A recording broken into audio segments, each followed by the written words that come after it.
Pregnancy tip. Orange ಹಣ್ಣು ಪ್ರತಿಯೊಬ್ಬರೂ pregnancy ಟೈಮಲ್ಲಿ ಸೇವಿಸೋದ್ರಿಂದ ಸಾಕಷ್ಟು ಬೆನಿಫಿಟ್ಸ್ ಇದೆ. ಏನಪ್ಪ ಬೆನಿಫಿಟ್ಸ್ ಅಂತಂದರೆ, ಇದು ಫಸ್ಟ್ ಟ್ರೈಮಿಸ್ಟರಿಂದನೇ ತಾಯಿಗೆ ಒಂದು ಎನರ್ಜಿ ನೀಡುತ್ತೆ.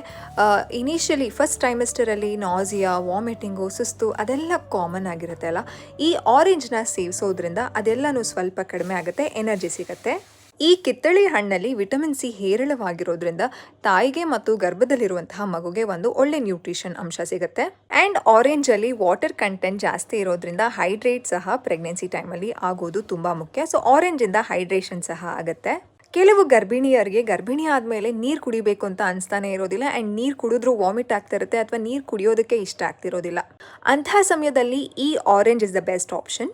ಆರೆಂಜ್ನ ಸೇವಿಸೋದ್ರಿಂದ ವಿಟಮಿನ್ ಸಿ ಮತ್ತು ಹೈಡ್ರೇಷನ್ ಬಾಡಿಗೆ ತುಂಬ ಚೆನ್ನಾಗಾಗುತ್ತೆ.